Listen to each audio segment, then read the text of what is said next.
Hello and welcome to another beautiful episode of Softline. I'm Nancy Banigo, and with me today is the funkiest grandma in town. Hello, funky grandma. Whenever she says this, she makes me feel so good. Yeah. Good afternoon, viewers. Today we are here together. I hope you're going to have fun. Yeah. Funky grandma, you have something for us, right? Yeah.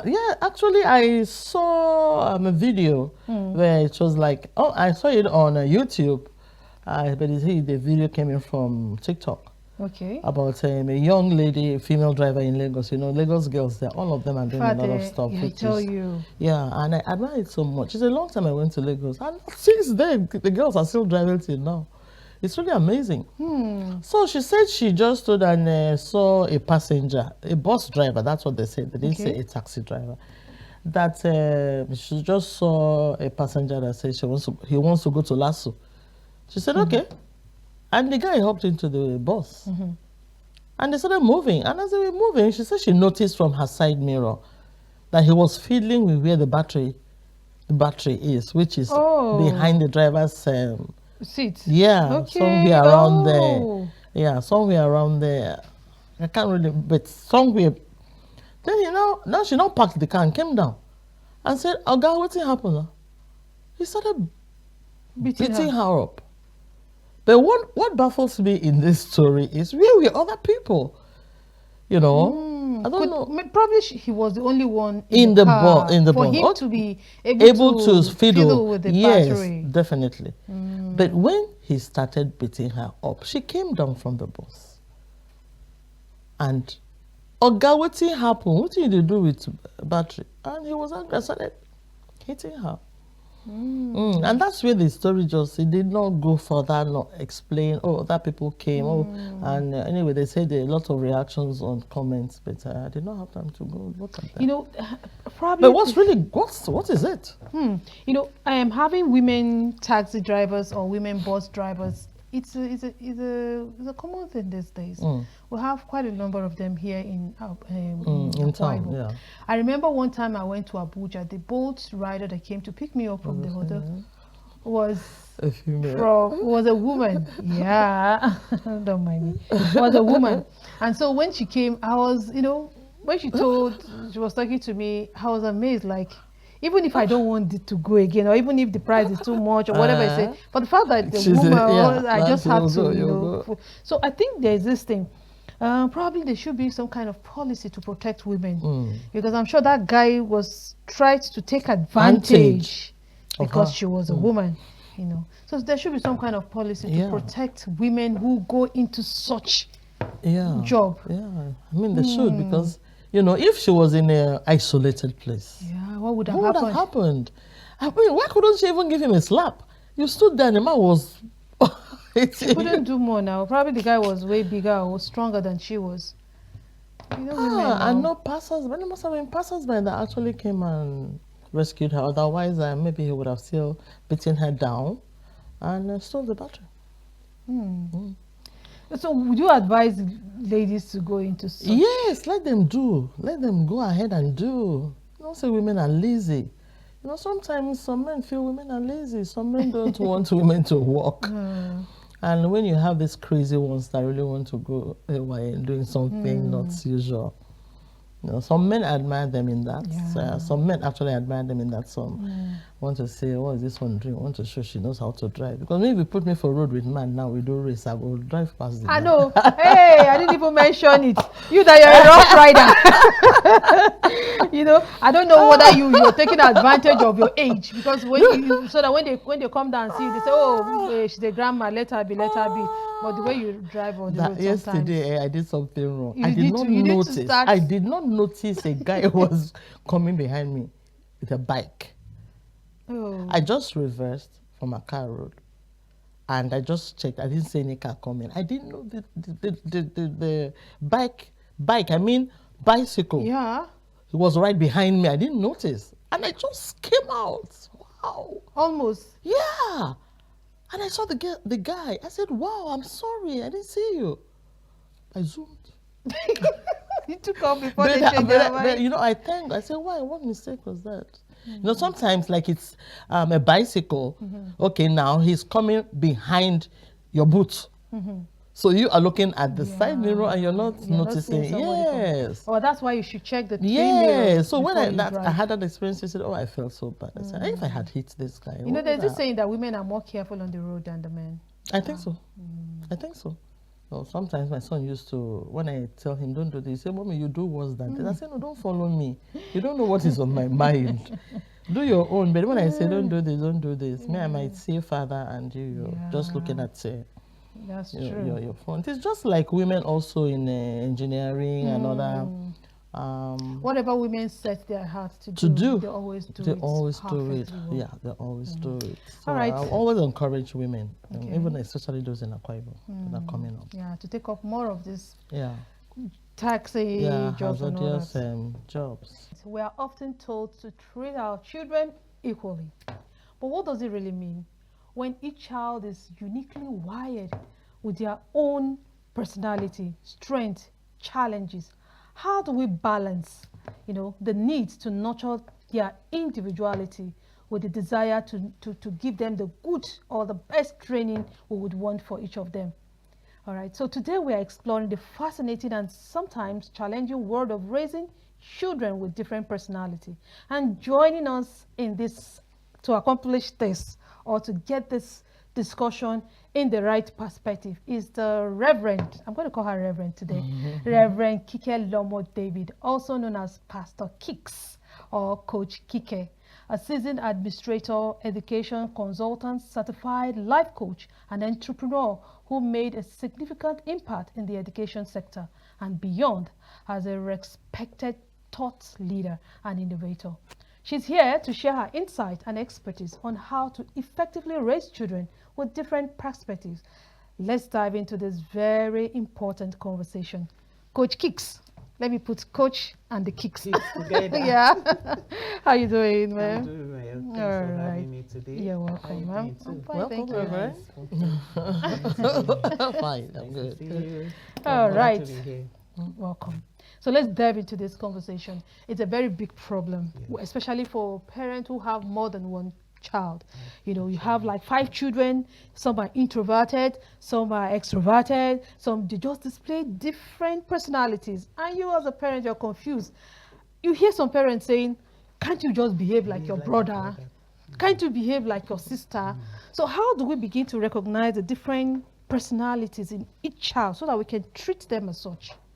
All right, thank you very much. Unfortunately, I have 5 of them. Oh, like really? I have 5 of them, and among the 5, I have a set of twins. Oh. And I can tell you absolutely, they are different.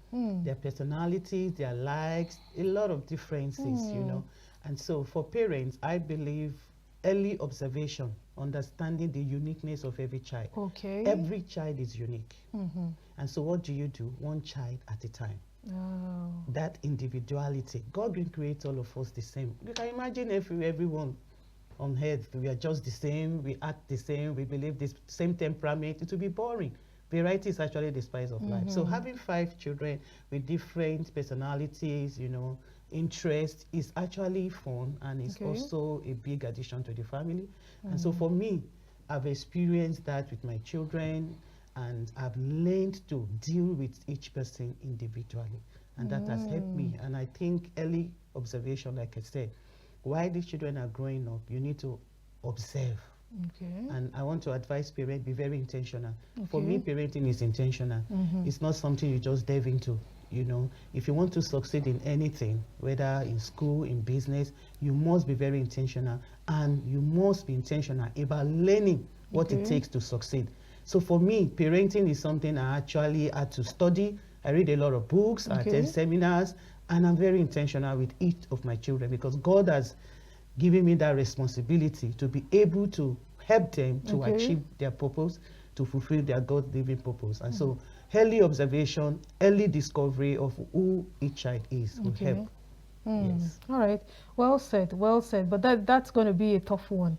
Like when you have 5, I just don't know how you're going to learn the different personalities and begin to treat them in. I wonder if some are going to say you're being too kind to this one or you're being too mean to this one. Anyway, let me just allow Funky Mama to come in before. I was actually just thinking that it is not actually possible for all children belonging to one parent to be the same. It's not possible in any way. Yeah. And having these personalities is not, you're not born with it. The children are not born with these personalities. Oh, really? No, they're Really? not. Oh, you didn't know that one? Oh, yeah, give me kudos now. No, no one is born with a particular personality. They come to develop as you mingle with people, interact with people, in school, around the neighborhood, everywhere. That is when you start developing the child. As a child, that's when you start developing whatever personality you're going to exhibit in your nearest future. Oh, really? Yes. Nobody's born with it. Yeah, nobody is born with it. I researched and saw. Well, I'm aware that environments have a lot of factors. Yeah, to play. You know, so so beyond the environmental influences, like two children, like we said, you have two children or three, growing up under the same conditions, same environment, but as they grow, they develop different interests, different likes. They act, they respond to situations differently. They respond to absolutely everything around them differently, even in school. So that's why I want to say that there are some innate abilities that I say every child is born with. You know, when you talk about innate abilities, they're different from personalities. Okay. Of a child. Okay. You understand? Innate, we all have it from birth. Before you were even born, God has deposited something in you as an innate gift. Okay. But not the personality that you will come to exhibit and show. And sometimes I will say, where did you learn this one? Do you understand? Okay, no, probably you will be mistaking this personality. Yes. Okay, let me give an instance, Poki Mama. We have two children, okay, for instance, twins. Yeah. You know, they came out together. Now, inside these two babies, just barely 3 months, one cries often, but the other one doesn't. Once he's fed, he sleeps. But this one, even if you feed, he doesn't stay. He wants to play. He wants to cry. He's just all up and about. All right. Now you can see the both of them. They have different traits. They have different personality. Even from there, I can even detect that this one is going to be a quiet kind of. When I saw this topic, I was saying I don't even know you were going to be our guest. I wanted to ask a question. When you talk about personalities, yeah, probably that's where we in should. Children, yeah, yes. Maybe we should understand what personality is. Yeah, when you talk about personalities in children, what do you mean?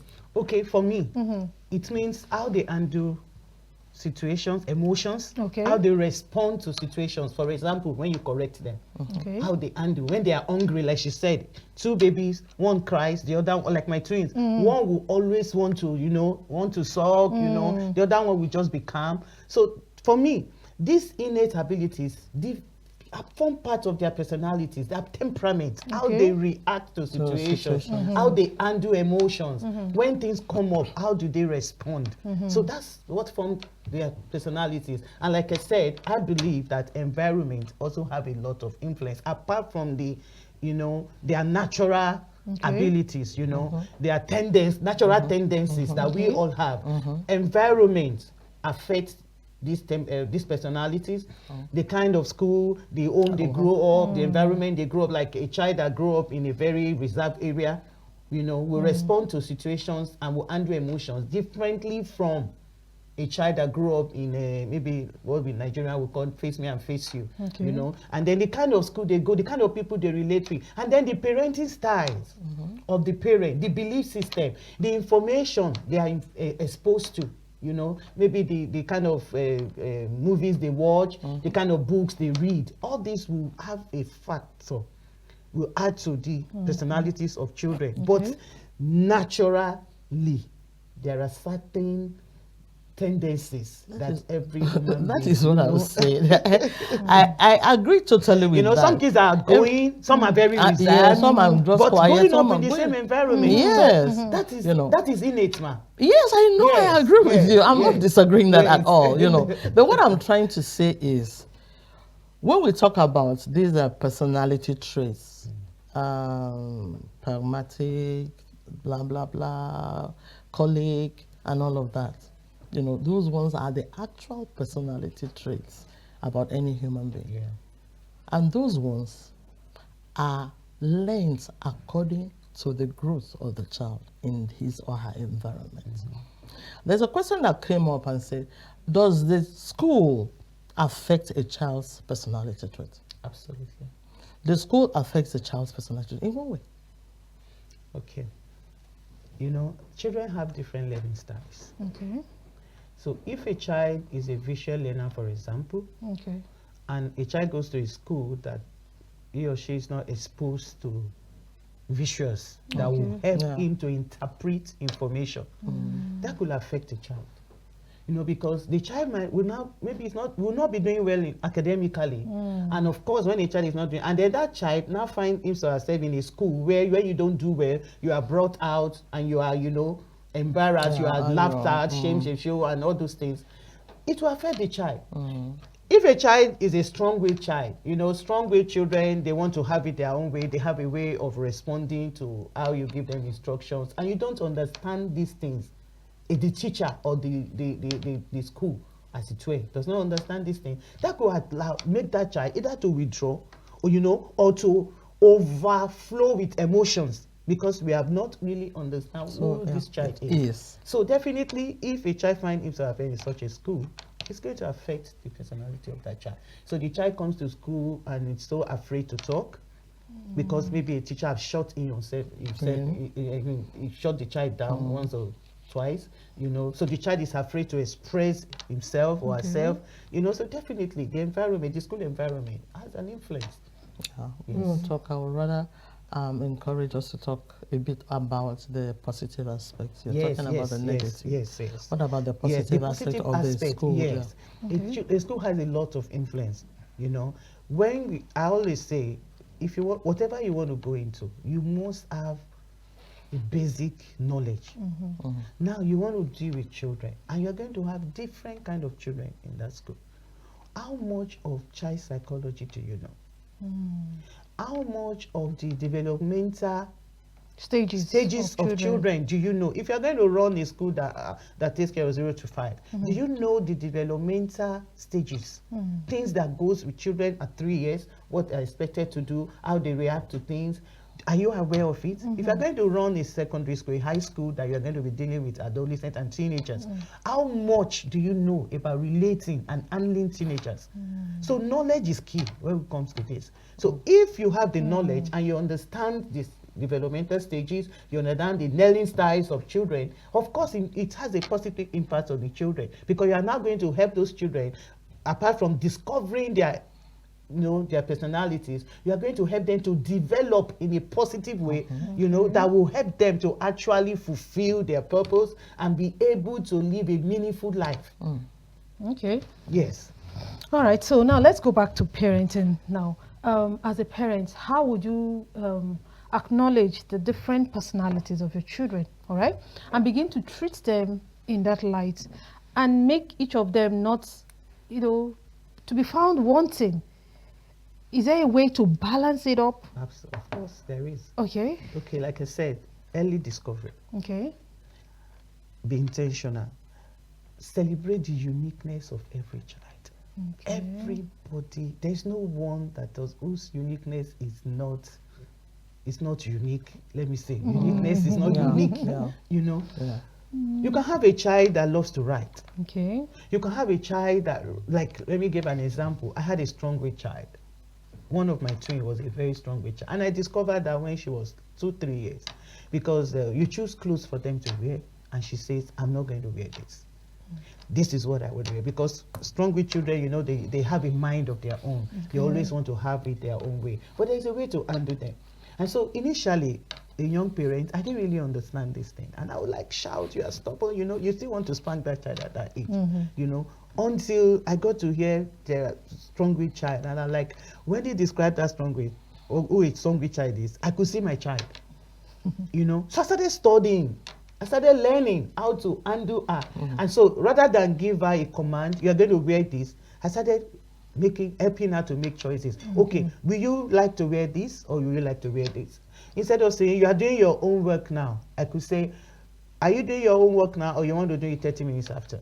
Or you want to have your lunch before you want to have your shower. So giving those options helps the child to know that you are not trying to like impose, because they have a mind of their own, and not because they are rude or being stubborn. It's just their personality, it's just them exhibiting and all their this they're exhibiting it. And of course, such children have been found that they are resilient as they grow. They have leadership capacities, you know, and they have the problem solving skills because they are critical thinkers. They are very good in problem solving. So you expose those children to these things, and then as the child began to grow, as my child began to grow, I began to understand that better. So I don't compare her with her siblings. So comparing your children is not the best. And don't give room for competition. What do we do? Celebrate the uniqueness of every child. When this child comes, maybe one of them is good in arts and does well in arts, celebrate it. And then the other one is good in mathematics. Please celebrate. Don't say, oh, look at your child, your sister did well in mathematics. You know, competition really brings a child down. You are actually indirectly planting the seed of sibling rivalry as they grow. Because this other child feels, oh, I'm better. Mommy loves me more than mommy celebrates me. No, you must celebrate the uniqueness of every child at every point, and allow everyone to celebrate the uniqueness. Let's celebrate this person. When is this person's birthday? Everyone celebrate. We do the same thing. And that's the way I raise my children. So they are in different places now. But if it's one person's birthday, we will even plan a cook together. How are we going to celebrate this person? You know, because the parents will be there forever. So we don't sow that seed of discord among our children. Let them appreciate one another, appreciate the uniqueness of one another, celebrate their uniqueness, and let them know they are loved. Once you understand your children, there's no one size fits all in parenting. Is there a way a parent can love all her children equally? Well, for me, it's possible, but some feel it's not. But you know, some people even quote the Bible that Jesus had the favor.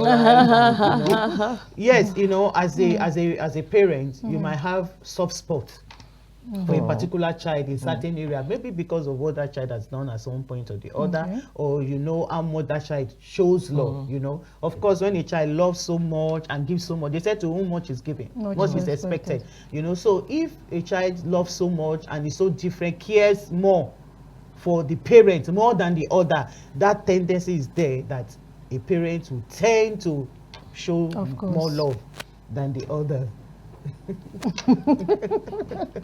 It's deep, you know, but those are realities. I'm trying to fix myself in this situation to be able to understand it better. When we were growing up as children, our parents did not really have this time for us, even though they brought us up properly, very well, with discipline. And that discipline is what has made us to be where we are today. But today, sorry for me to bring my story. Nancy will say, funky grandma will bring her family story. My third daughter-in-law, when they buy anything new, toys, clothes, 2-year-old child, 3-year-old, they'll bring everything out and put them on the floor. Do you like this one? Do you like this one? As at that time, the child does not even know what you want him to like. But she started introducing, do you like this one? This is good for you. You know you are a boy. This is better for you. You'll do this. It will be this for you. Oh, look at how the trouser is on you. And for the girl, you say, you come. I mean, maybe in the morning, early morning show, probably in a holiday like this. Baby, come and see this beautiful dress mommy bought for you. Do you like it? Oh, see. You know, girls now. Say, okay, look at this one. Do you like this one? Do you like this one? What I'm trying to say is we never had that kind of opportunity to be asked such things by our parents. So how were we able to make our choices? Do you understand where I'm going? How were we able to make our choices? Whereas today, we are forcing things, putting a lot of stuff before the child. Probably the child does not even know about it.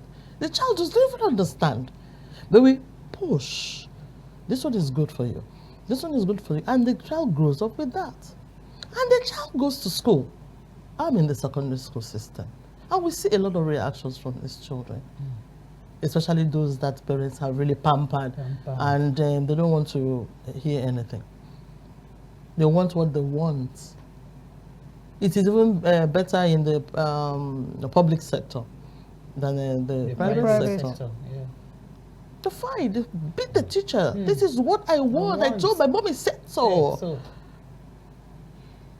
So what I'm trying to say is, for instance, if a child has the four temperaments, choleric, phlegmatic, sanguine, melancholy, how can such a child be handled in today's day?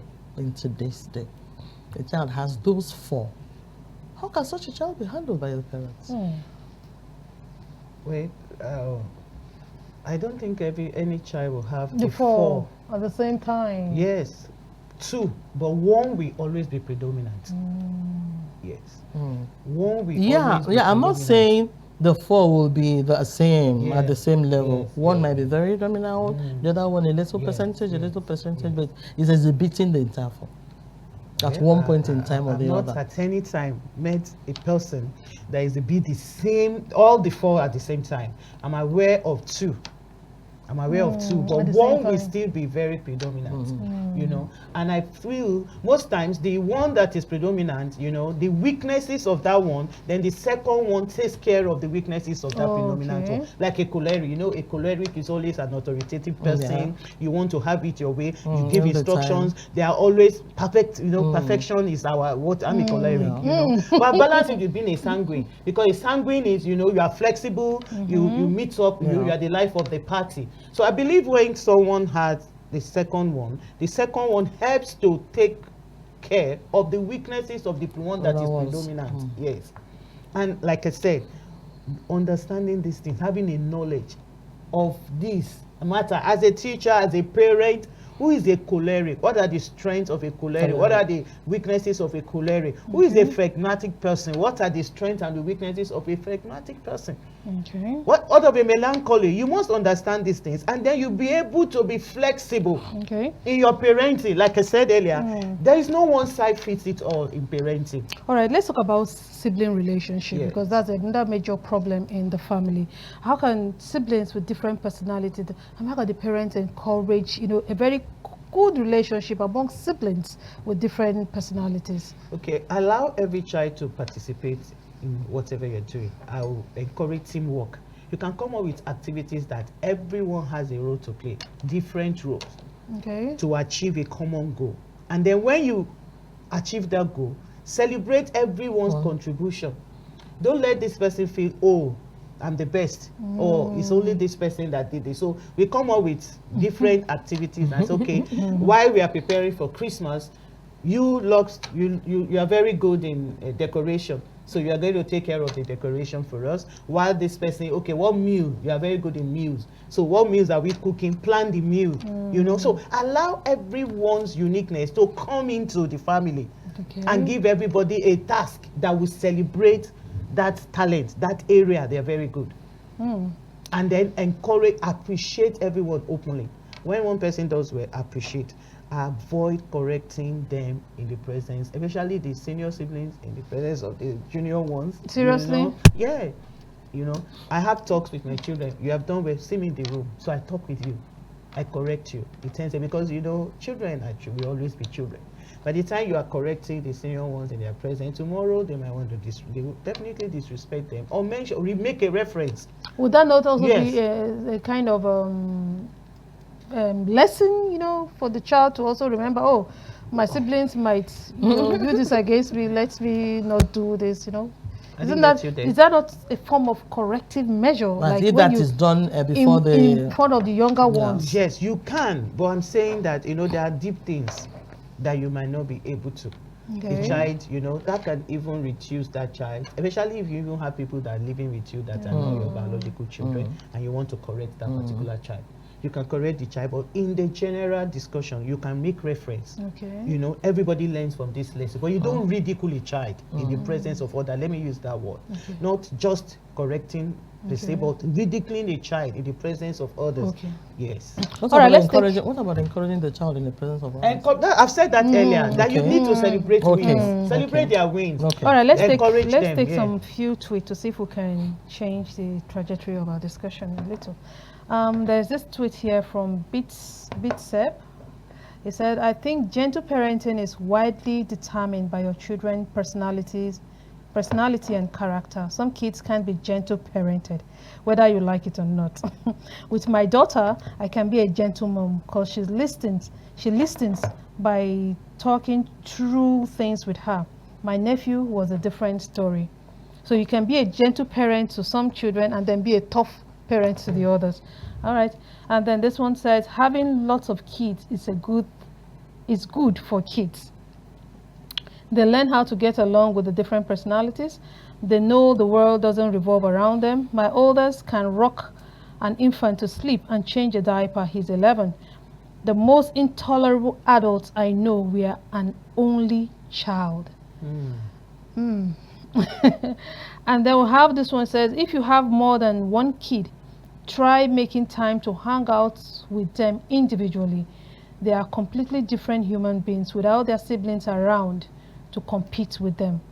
They are often more relaxed, reflective, and show their true personalities a real treat if done right. And then the last tweet here says, my child is a picky eater. My child thinks he's a girl. My daughter is a princess boss. My child has ADHD. My child struggles to sleep. It's a parenting thing. At the end of the day, parents set the rule, shape their child's mind, and accept or reject outside influences. If you outsource your parenting and let others shape your child's mind, don't be shocked when they are left fighting your own. When you are left fighting your own child. All right. Would you want to react to any of the? I would like to say you need to match communication to personalities. Oh, okay. A gentle child will be sensitive to you shouting. But for a gentle child, you could communicate. The best way to communicate is with affirmations, direct instructions, in love. Okay. While a strong-willed child, you need to be firm, set boundaries and be firm, and allow logical reasoning, allow dialogue. You can discuss, especially as you grow.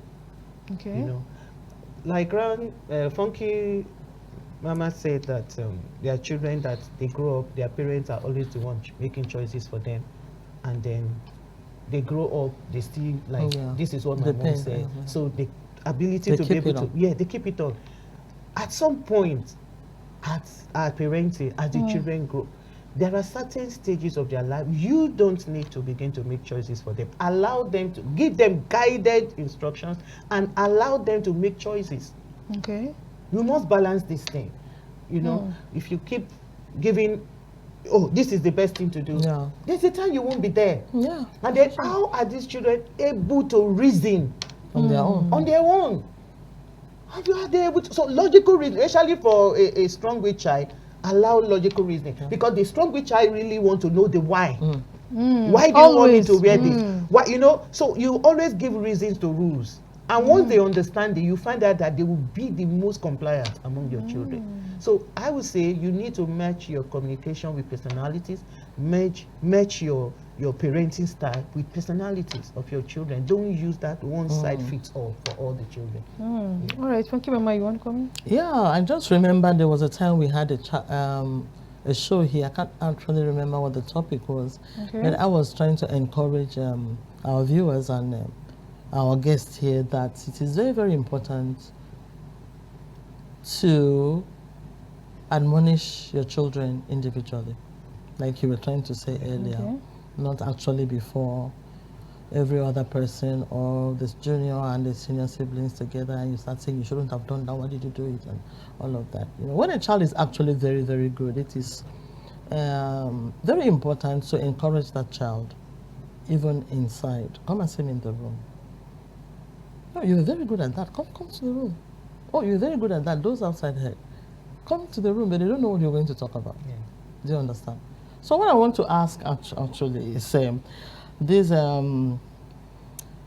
raising children with different personalities is something I never experienced. Nancy, you never. I never did. Sincerely. So I was 20 when I got married. I had my first son at 21, Wow. my second at 22. Wow. I never did. I just grew so up with them. You learned on the job. Yes. So, I'm trying to think,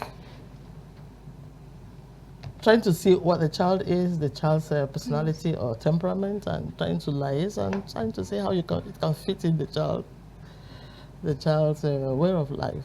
I did not, sincerely. I brought them up the way my parents brought me up, and they're the best. So, Okay.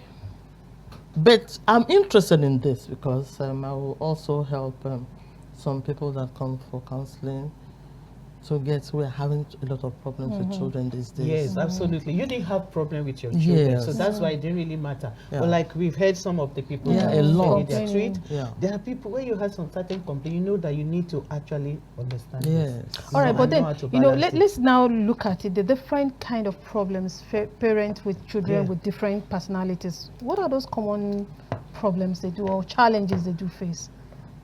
You know, ability to balance. Okay. That's the first thing, you know, because you have 3 children, different personalities. How do you balance? How do you balance, you know, your parenting style with each of them? Like you said, you just use same style that your parents used to raise your children and you didn't have problems. But here is a parent, I want to use the same style with the 3 of them, but one is not working. responding, it's not working at all. So you need to go back. And good enough, there are a lot of books you could read. Okay. There are seminars and people you can follow, you know, that are really into parenting. And you learn, like I say, anything you want to succeed at, you must be very intentional about learning about it. You know, and you don't use my style to train your own child. So no one. So you need to understand every child that God has given to you. Yes. You need to understand your children. I don't go copy parenting from my friend and say because she did it with her children. Yeah. It might not work But with a lot my of children. mothers are doing that. A lot of mothers are doing that. So you don't copy. Yeah. You need to, like I started by saying, you must be intentional about observing and understanding Knowing your your children. child. Study your child. Know what is good for this child. And spiritually, you could pray about it. God gave you this child. You know, what's my responsibility? How do I raise this child? So it's very good. It's very important that parents get to understand your children, study their children, and understand who. Then you can now, and then if you try a particular style and it doesn't work. Then it gives you room for you know, another- to now take your time to understand this child. How do I reach this child? There are children that their parent can't reach them Yeah. because their communication Yeah. style is Yeah. faulty. Yeah. So Yeah. how do I reach my child? Because there are different communication style you can use to reach your child, like I said, you know, because they have different personalities. So you don't use shouting, you yell on this one and she, you know, she fidgets and apologize, but you yell on the other one, she withdraws from you. So balance is key. Yes. You know, I was wondering because, you know, remember one of the tweets mentioned something of like outsourcing the raising of your children, which is something most parents do these days because of economical whatever. Yeah. Mother is working, father is Father is working. working. So as a mother, as a working mother, you know, faced with this challenge of trying to meet up with your career and then children, is there a simple way?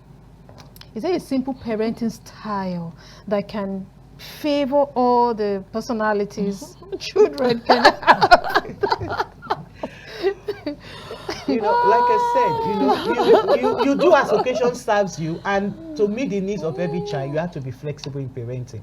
So I wouldn't say there is a one style, but basically, what I know as a parent, you must from cradle teach your children values. There are universal values. Okay. Values like That's discipline, it. honesty, excellence, respect, responsibility, service. Teach your children. You are the first teacher of your children. Nobody will do it better than you will. Yes, we said that it takes a village, Yeah, you know, to bring up a child. But you are the primary person that responsibility has been given on. to. And you are the first person that child is interacting Yeah. with from the womb for the mother. Yeah. And as a child, from the day the child is born, you are the first person interacting with that child. So everything that child, they said children develop their personality traits, their vocabulary, everything a child will need to be an adult is from 0 to 6 years. I agree. So who are the parents this child? What this child is relating with? What's the environment this child is relating with? So every parent must be careful, because everything you do, the child watches you, how you talk, how you shout, how you yell, how you eat, how you walk, the things you do. The child is speaking. Yeah. And they come tell you, but you're not doing this. You're so not are you doing telling this. me So, to do yes, this? you know, So you can be parenting so these days annoying. is not do what I do. It's not do do what I what say. do. It's do is No, as don't do what no, I You know, do. parents will say do as As I do. Don't do as I say. I know. No, no, It should be the other do way as around. I do as I do as say. I say. Eh, But don't do do as as I I say do. won't work. It is do as I do that Yeah, works. it's not working, Even no. though you didn't tell the child do as I do, but the child will do as you do. Yeah. So do as I say is It's not not working. It's not working. I The mean, I child can is- tell. the I can children tell you are that. learn more by observation, by what they see. It's not by what they hear. You know, because Yeah. few days ago, you know, I always have this policy in the house. Once it's 8 o'clock, nobody eats anything again. But then I didn't eat in the afternoon. And then I thought they had gone to bed. And then I went downstairs to help myself. And mommy, you are eating and it's 9 o'clock. So you are breaking the rule. Breaking the rule. I was like, I am the one that said the rule. I can break it. No, it doesn't work like that. doesn't It doesn't work. work. Yes. I was like, It is You funny. explain It to didn't them, work, you know oh. how parents work. doesn't do. work like you want that, to oh. prove I'm the one in charge, you know. But simple explanation, because that child tomorrow will say, "But you broke the rule the other day." So it's good to break the rule, you know. all right, thank you so much, Coach Kike, for coming on the show today. It was really impactful. Yeah. Could you give us a closing remark in just 1 minute? You know, talk to parents out there who are struggling to understand the different personalities of their children. I want to encourage every parent out there. Parenting is a divine assignment, and God entrusted us with this responsibility. Everything we need to train up a child in the way he should go is in the Word of God. God has the manual, He has the template. So I will refer you to God's Word. What does God say about raising a godly child? What's the template? What's the blueprint? Number one. Number two, you must be what you want your children to be. Let it start from you. Like we said, it's no longer do as I say, it's do as I do. You are the one that, you are the number one role model to your children. You are the first teacher to your children. Whatever you like to see in your children, you must model it. And you must also teach it intentionally. Don't expect that the children will learn from school, from environment. Don't allow the environment to be the only teacher of your children. Don't allow the school, don't allow people around. Be intentional, be the intentional teacher in your child's life. And three, I would say, learn. Anything you want to succeed, you must go for knowledge. With knowledge, learning, asking questions, reading books, attending parenting seminars, you'll be able to learn and know and understand these things. And sometimes when you don't go out there, when you don't expose yourself to knowledge and, you know, get to know what's happening, you feel sometimes you are struggling alone, you are all alone in this. No. So I want to encourage you, be intentional. At the end of the day, raise up children that you'll be able to present to God. You'll be proud of tomorrow because your children are your legacy.